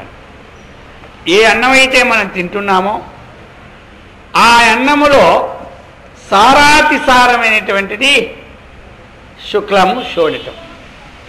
కాబట్టి సప్తధాతువుల్లో అతి సారమైనటువంటిది ఏమిటంటే శుక్లము, దాన్ని వీర్యము, ఈ విధంగా చెప్తుంటారు. అటువంటి శుక్ల శోణితమైనటువంటి అన్న రసం యొక్క సూక్ష్మమైనటువంటి బలవత్తరమైనటువంటిది ఏదైతే ఉన్నదో దానితో జీవులు ఉత్పన్నం జరుగుతుంది. అన్నాద్భవంతి భూతాని, ఈ జీవులు. అక్కడ కూడా ఏం చెప్పారు? వాసుదేవ్యో అన్నం అన్నాత్ పురుష సవా ఏష రసమయ అన్నమయ అన్నారు ఉపనిషత్తు. ఉపనిషత్తు కూడా పృథివ్యాం ఓషధయ ఓషధీభ్యో అన్నం అన్నాత్ పురుష, అది ఎందుకంటే ఉపనిషత్తు సారమే కదా ఇది. అందుకే ఆ వాక్య వరుసలోనే ఉంటుందన్నమాట. ఏది వేద విహితమైనటువంటి స్మృతులు ఉన్నాయో అవి మనకు సమ్మతాలు, ఇవేది వేద నిషిద్ధమైన స్మృతులు ఉన్నాయో కొన్ని అవి మనకు సమ్మతం లేదు. వేదం ఏం చెప్పిందో ఆ విహితమైనటువంటి స్మృతి అంటే దాన్నే జ్ఞాపకం చేస్తుంది కాబట్టి ఇది స్మృతి అనబడింది. అది భగవద్గీత ఎందుకు స్మృతుల్లో చేరిందనమాట. ఉపనిషత్తుల యొక్క సారాంశం కాబట్టి. అందుచేత చెప్పినారు ఇక్కడ మనకి అన్నం వల్లను జీవులు ఉత్పత్తి. సరే, మరి అన్నం ఎలా వచ్చింది? పర్జన్యాదన్న సంభవ.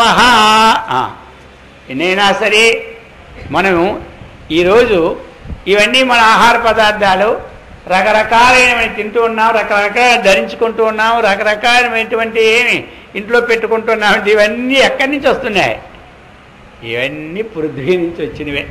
ఆకాశం నుంచి ఊడిపడేది ఒకటి కూడా లేదు. కాబట్టి ఆ పృథ్వీ నుంచి రావాలంటే ఏం చేయాలి? ఈ అన్నిటికీ చక్కగా ఉండాలంటే నీరు ఉండాలి. అటువంటి పర్జన్యాత్ ఆ వర్షం వల్ల అన్న సంభవ. సరే, ఇందులో సూక్ష్మంగా ఇస్తారనమాట. మరి వర్షం ఎలా వస్తుంది అంటే యజ్ఞాద్భవతి పర్జన్య. వర్షం ఎలా వస్తుంటే యజ్ఞం వల్ల వస్తుంది. అందుచేత ఈ యజ్ఞాలు, ఏ యజ్ఞం ఇది? ఇక్కడ రెండు విధాలు అనమాట. మనం చేస్తున్నటువంటి ఒక నియమబద్ధమైనటువంటి ఏ కర్మనైతే చేస్తున్నామో, మనం చేసిన పూజం కానీ జపం కానీ ఈ విధంగా ఈ సత్సంగాలు కానీ దీన్ని ఏమన్నారు? అధ్యాత్మ జ్ఞాన నిత్యత్వం. అది ఆత్మ సంయమ యోగాగ్నో జుహతి జ్ఞానదీపితే అన్నారు. ఇది ఒక యజ్ఞం. 14వ అధ్యాయం చెప్పబడితే యజ్ఞాలన్నీ ఆత్మ సమయం, ఆత్మ సమయానికి కావలసినటువంటి విచారణ, ఇది జ్ఞాన యజ్ఞం. ఇది ఒక యజ్ఞం. అలాగనే మన జప ఒక యజ్ఞం, ఒక పూజ ఒక యజ్ఞం.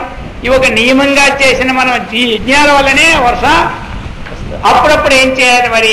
అఖండమైనటువంటి అందరూ సామూహికంగా కలిసి ఒక యజ్ఞకుండం పెట్టి యజ్ఞాలు కూడా మనం చేయాలి. అవి రోజు చేయలేము. అది ఎప్పుడో ఒక విశేషమైనటువంటివి, విశేష దినాలు, విశేషంగా మరీ ఎక్కువ దేశం అల్లకల్లోలమైన పరిస్థితుల్లో క్షోభగున్నప్పుడు అవి కూడా ఉపయోగపడతాయి. కానీ నిత్యము మానవత కర్తవ్యం ఏ టైంకి ఏం చేయాలి మనం అన్నటువంటి ఈ పూజా సంబంధం ఎవరు ఇంట్లో చేసినా సరే దానివల్ల మనకు చక్కని వర్షాలు వచ్చి తీరుతాయి. ఇంట్లో చేయండి, ఇదిలో చేయండి, ప్రతి వారు. ఎందుకు చెప్పేదాన్ని కదా, దేవాన్ భావయితానేనా తే దేవా భావయిద్దాని. అందుకు మనకి వర్షం ఎలా వచ్చిందంటే యజ్ఞం వల్ల వచ్చింది. యజ్ఞం ఎలా వచ్చింది? కర్మ సముద్భవ. కర్మ, యజ్ఞం అంటే ఏమిటి? మనం చేసే పనుల కర్మే కదా. భగవద్ జపం చేశాం, అదేంతో కర్మ? మానసిక కర్మ. అలాగనే నామాలు ఉచ్చరించాం, వాక్కుతో కర్మ. అలాగనే పుష్పాలు వేసాం, చేతులతో కర్మ. ఇవన్నీ ఏమిటి? కర్మ. ఇదంతా కర్మ అనమాట. మనం చేసినటువంటి పనికి యజ్ఞం అని పేరు పెట్టారు. ఆ యజ్ఞం ఏ విధంగా చేయాలి అంటే కొంతమంది మౌనంగా కూర్చుంటారు. అక్కడేం పని చేస్తుంది? మనస్సు అనమాట. అర్థమైందా? వాళ్ళు చక్కగా లోకా సమస్త సుఖినో భవంతు. ఇది అలాగనే ఏదో దేవతలు చక్కగా వాళ్ళు జపం చేస్తుంటారు. మహాత్ములందరూ కూడా వాళ్ళు ఏం చేశారు? మొట్టమొదట మహర్షి మలయాళ స్వాముల వారు, మరి మీ అందరికీ తెలుసును, వ్యాసాశ్రమ సంస్థాపకులు. వాళ్ళు ఏం చేశారు? మొట్టమొదట గోగర్భంలో 12 సంవత్సరాలు కూర్చొని చక్కగా చేశారు తపస్సు, ధ్యానం. అది దేనికి? లోకా సంస్థ సుఖినో భవంతు. తాను తరించడానికైనా ఇదేం చెప్తారు భగవంతుడు? మనం ప్రార్థన ఏం చేస్తున్నామో ఆ ప్రార్థనకి యజ్ఞం అన్నమాట. యజ్ఞానం జపయజ్ఞోష్మి అన్నాడు భగవంతుడు. జపం కూడా యజ్ఞం అన్నమాట. అలాగనే రమణ మహర్షుల వారు, ఎక్కడ రామకృష్ణ పరమహంస వారు, స్వామి శివానంద గారు, మరి వీళ్ళందరూ కూడా ఏం చేస్తున్నారు? ఆ తపస్సు, యజ్ఞం. ఇదంతా లోక క్షేమకరం. ఇదంతా స్వయం తాను బాగుపడతారు, లోకం బాగుపడతారు. సరే, అంతంత పెద్దవైన మనం చేయడానికి వాళ్ళు అదే పనిగా అనేక జన్మ పుణ్యం కాబట్టి వచ్చినారు. మనం ఆ విధంగా కూర్చోవాలంటే అవుతుందా? కర్మశేషమైన ప్రారంభం. ఇల్లు వాకలు వదిలిపెట్టి ఇవి వదిలిపెట్టక్కర్లేదు. నిత్యము మనం చేసేటువంటి ఏ కర్మ అయితే ఉందో ఆ కర్మను మనం శ్రద్ధతో చేస్తే తప్పకుండా ఇవన్నీ అటువంటి కర్మ సముద్భవం చెప్పినారు. యజ్ఞం కర్మ అంటే ఎలా వచ్చింది? కర్మ బ్రహ్మోద్భవం. కర్మ బ్రహ్మ. ఇక్కడ బ్రహ్మ విద్యకులు వేదం. కర్మ ఎక్కడి నుంచి వచ్చిందంటే వేదం నుంచి వచ్చింది అనమాట. అర్థమైందా? వేదం నుంచి వచ్చింది. వేదం అంటే ఏమిటి? జ్ఞానం. ఈ కర్మ ఎలా చేయాలో ఆ విషయాన్ని చెప్పిన దాన్ని జ్ఞానం, ఆ జ్ఞానం సంబంధించిన శాస్త్రాన్ని వేదం అన్నారు. ఇప్పుడు ఏ కర్మ ఎలా చేయాలి, అది ఓ పూజ చేసేటప్పుడు ఎలాగా, ఆ పూజ చదవలసిన మంత్రం ఏమిటి, ఆ పూజ ఏ విధంగా మనం చేయాలి, దానికి ఏం పుష్పాలు తెచ్చుకోవాలి, ఎలా ఉండాలి, షోడశోపచారాలు ఏ వస్తువులు ఉండాలి, అలాగనే మనం ఒక అతిథి సత్కారం అప్పుడు ఏ విధంగా ఉండాలి, ఒక ఆచార్య సత్కారం అప్పుడు ఏ విధంగా ఉండాలి, ఈ విధంగా ఒక మనం జాతకర్మ అలాగనే మృతకర్మ, కొన్ని పుట్టినప్పుడు కొంతమంది బాగుండవు, ఆ నక్షత్ర శాంతులని, ఈ విధంగా అనేకమైనటువంటి లోకంలో ఉన్నటువంటి విధానాలన్నీ ఒక శాస్త్రం.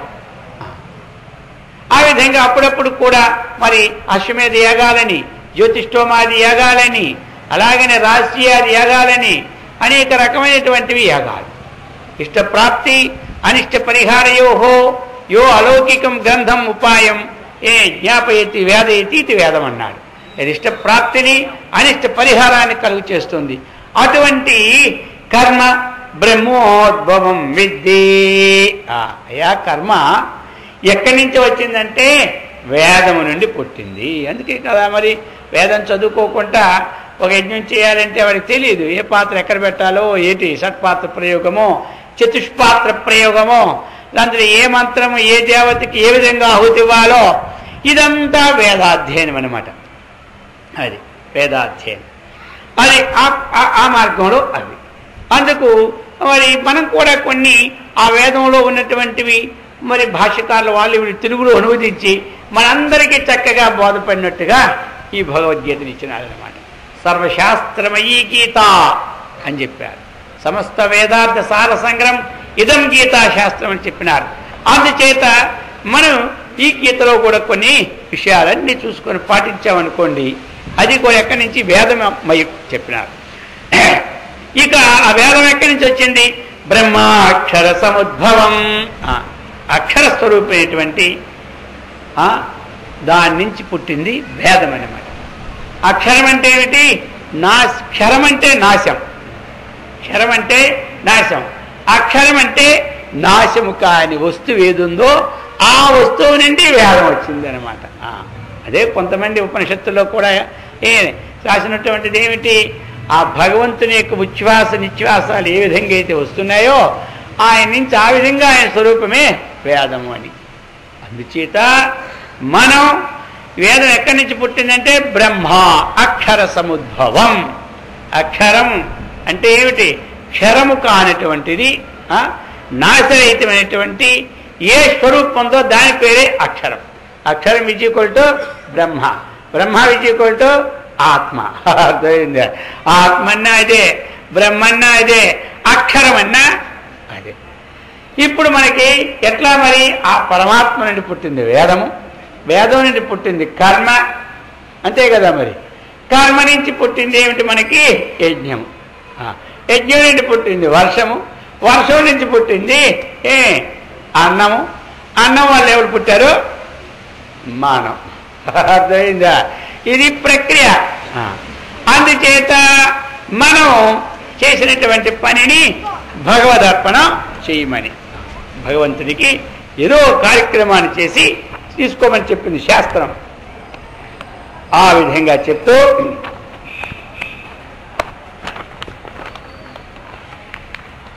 ఇక్కడ ఏవం ప్రవర్తితం చక్రం నానువర్తయతి హయః అఘాయేంద్రియారామో మోఘం పాప్త సజీవతి చెప్పేసినారు.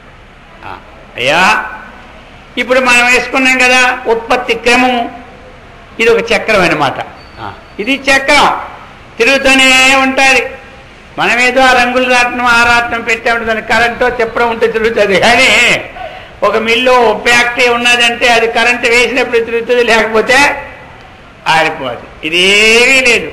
సృష్టి ఎప్పుడు ప్రారంభమైందో అప్పుడు ఈ చక్రం ప్రారంభమైంది. మళ్ళీ ఎప్పుడు సృష్టి అంతమవుతుందో అంతవరకు తిరుగుతూనే ఉంటుంది. ఏవం ప్రవర్తితం చక్రం, ఎవరైతే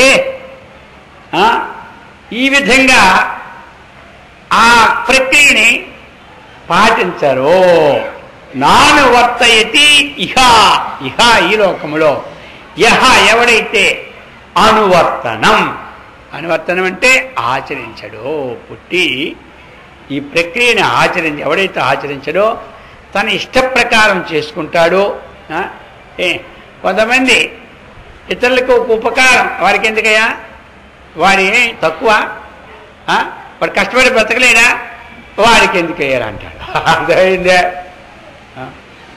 ఎవడైనా వాడు వచ్చాయనుకోండి ఏది వాడిది ఆహారం పెట్టమన్నాడు ఏమయ్యా నీ వయసు ఎంత 30-40 ఏళ్ళు ఏమి కష్టపడి బ్రతకూడదు అంటాడు అర్థమైందే ఇదంతా ఎలాగంటే వివేకానంద స్వామికి మనకు అదే తేడా ఆయన అమెరికా వెళ్ళేటప్పుడు వివేకానంద స్వామి ఒక మాట చెప్పినాడు ఏం చెప్పాడంటే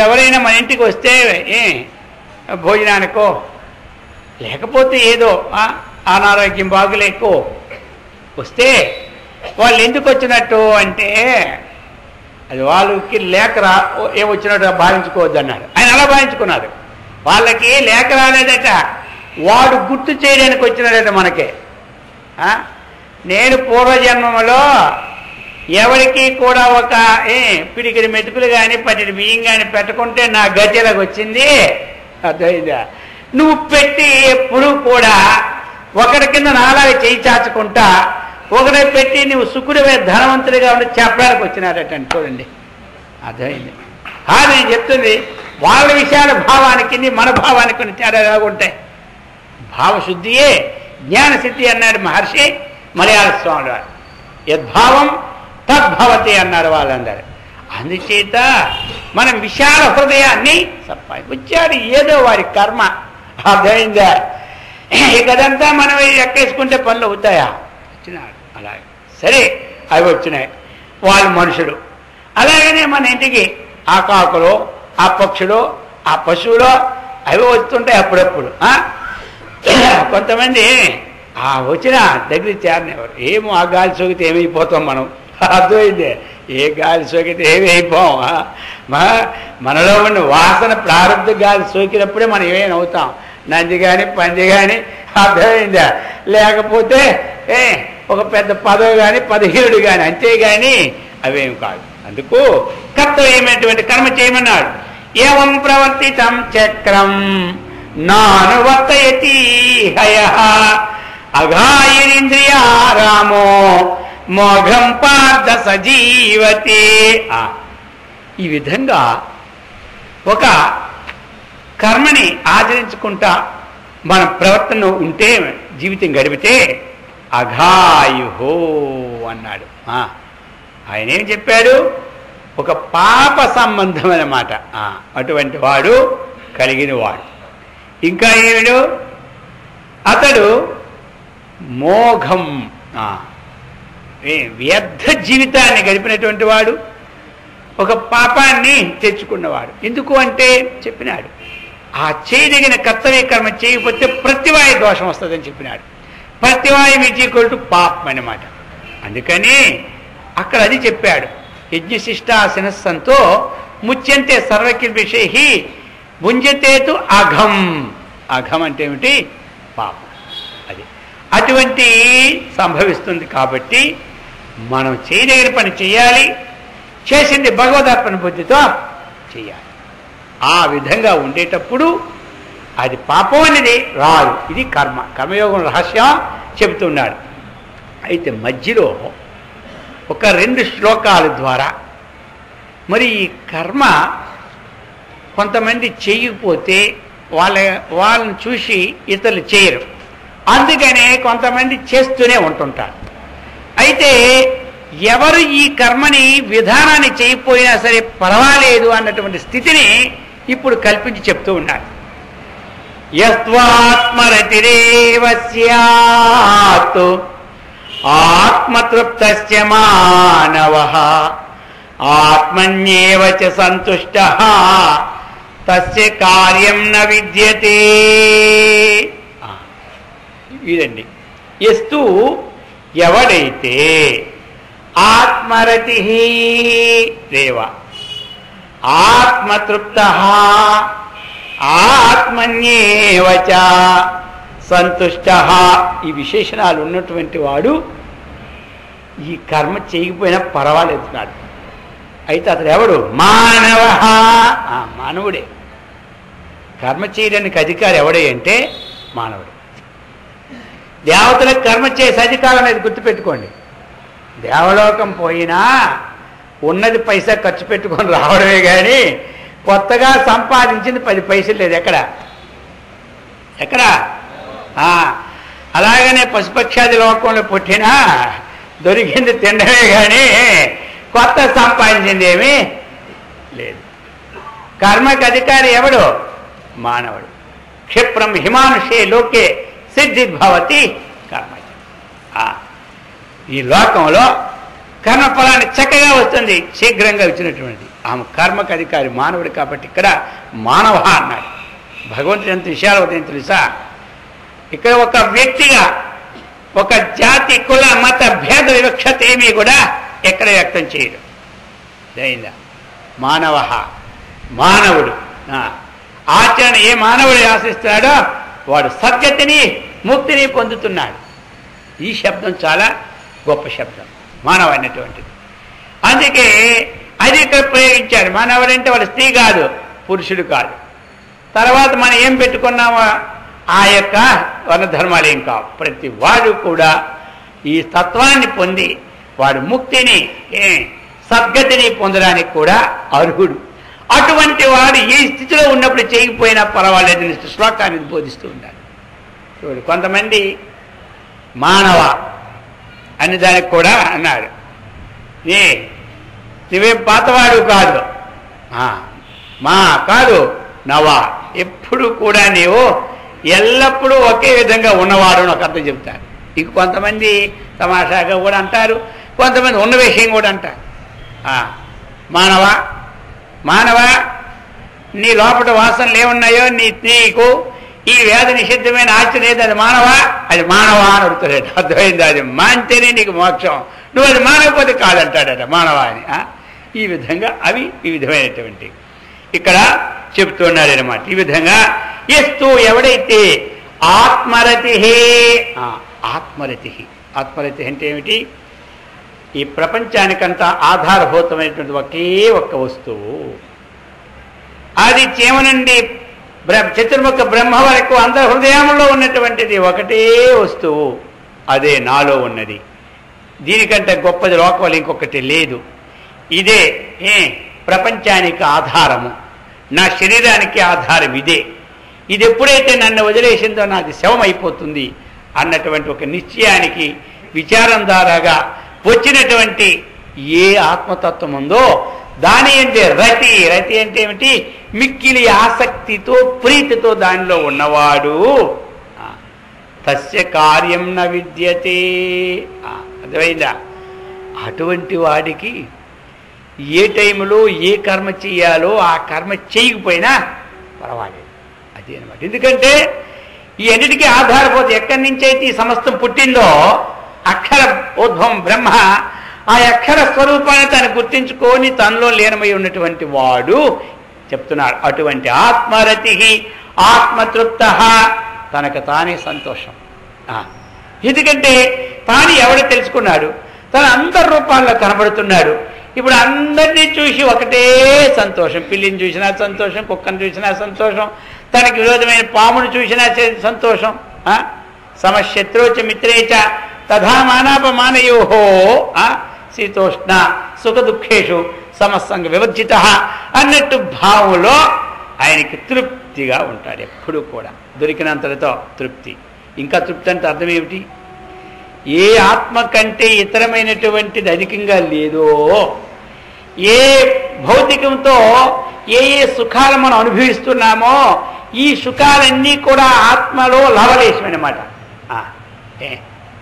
1 రూపాయిలో అన్నీ ఉన్నట్టేగా 90 పైసల వరకు ఉన్నాం. అలాగే ఆ రూపాయిని తాను పొందినప్పుడు ఇంక చిల్లర పైసలో రూపాయితో అందులోనే ఉందన్నమాట, అంతరంలో. అందుచేత ఆయన తృప్తి అన్నమాట. ఏది మనం పొందిన తర్వాత ఇంకోటి పొందడానికి లేదు, దేనితో సమానమైనది లేదు, ఆ స్థితిని తాను అనుభవిస్తున్నాడు కాబట్టి ఆత్మతృప్త. అటువంటి మానవుడు ఈ చెప్పిన నిత్య కర్మలు కానీ ఈ నైమిత్తిక కర్మలు కానీ ఈ కర్మలన్నీ చేయకపోయినా దోషం లేదు. ఇంకా ఆత్మన్యేవచ సంతుష్ట, అది తృప్తి, ఇది సంతోషం, తనలో తానే సంతోషం. ఆయనకి ఏమి ఆధ్యాత్మికంగా కానీ ఆది భౌతికంగా కానీ ఆది దైవికంగా కానీ దుఃఖాలు ప్రాప్తమైనా తాను ఇది దుఃఖం అని తెలియదు ఆయనకి అదే తెలియదు. అటువంటి వాడికి ఇంకా మరి ఆయనకి ద్వంద్వాలు తెలియదు.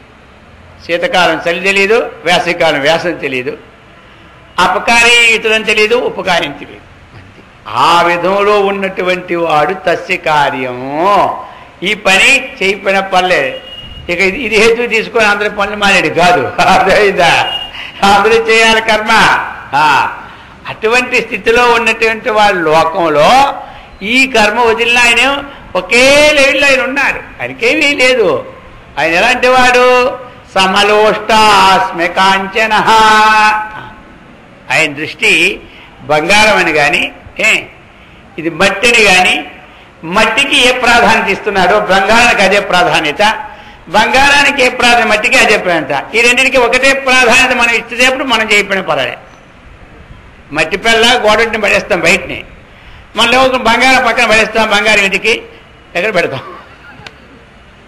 అర్థమైందా? బంగారం ఇంటికి ఎక్కడ పెడతాం, మట్టి ఇంటికి ఎక్కడ పెడతాం? అది ఆయన ఆ దృష్టి కాబట్టి కర్మకి చేయకపోయిన దోషంలే, ఆయన దోషంలే అందులో ఉన్నాడు.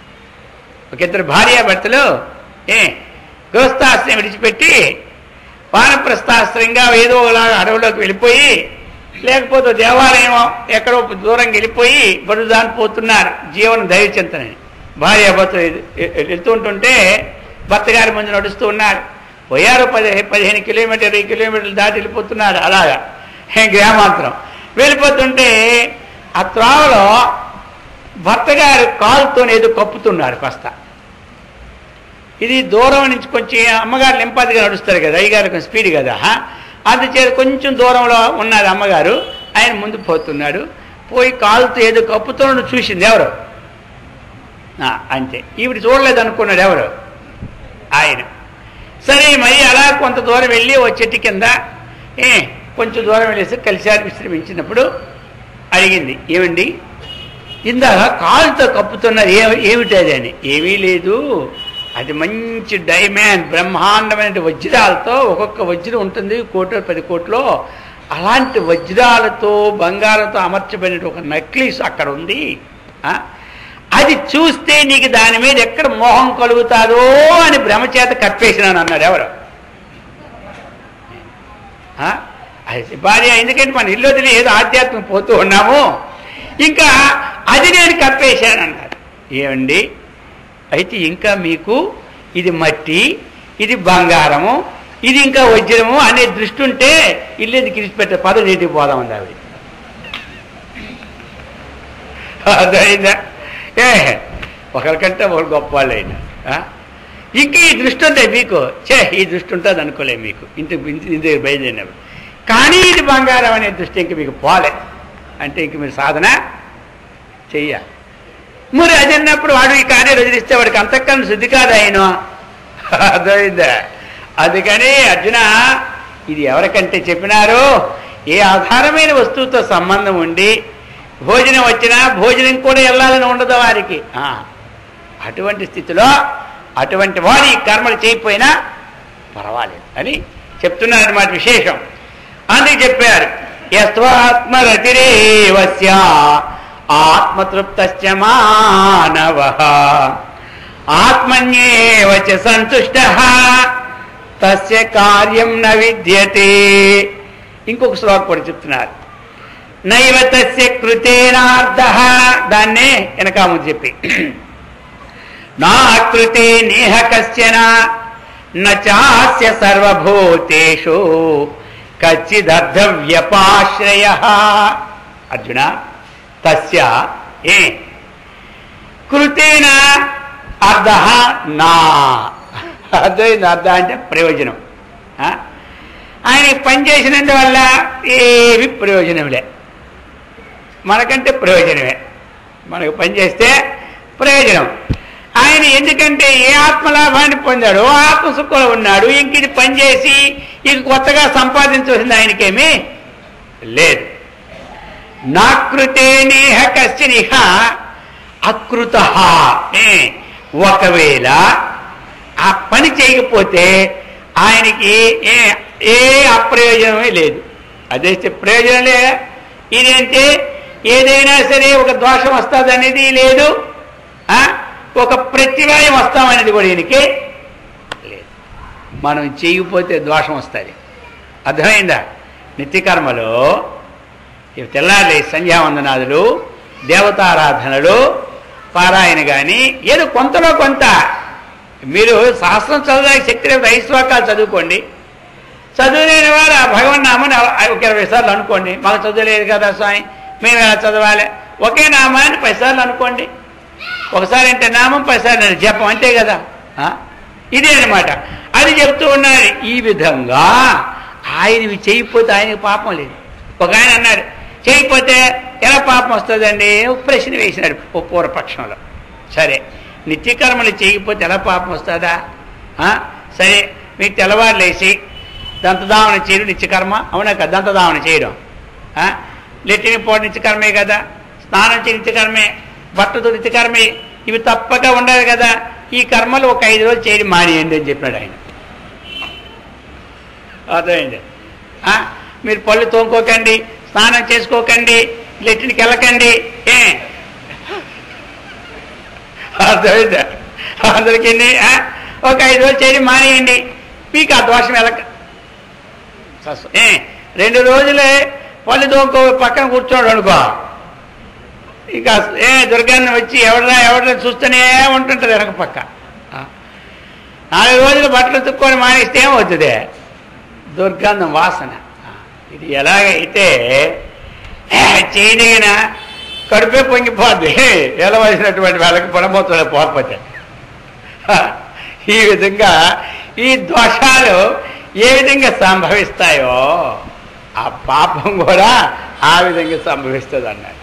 అందుచేత ఇలాంటివి ఆత్మతత్వ జ్ఞాని కానీ చేయకపోయినా పర్వాలేదు, మామూలు మాత్రం చేయాలి.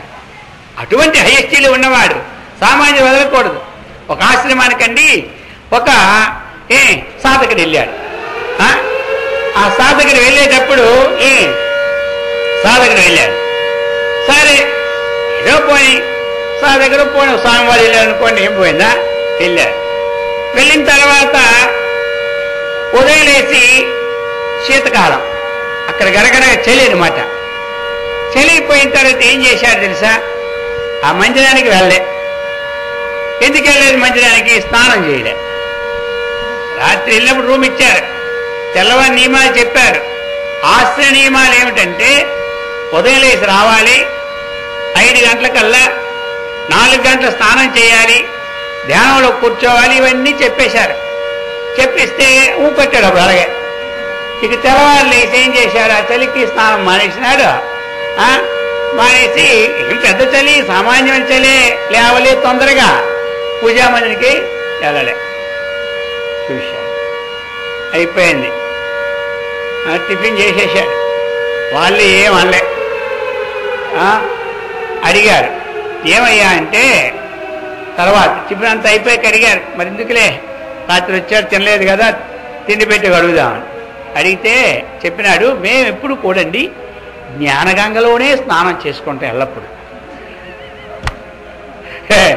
ఇప్పుడు ఈ ఆత్మహత్యలాగా మేము ఎప్పుడు జ్ఞానగంగే కానీ ఈ మామూలు గంగలు మాకు స్నానానికి అలవాటు లేదన్నాడు. అర్థమైందా?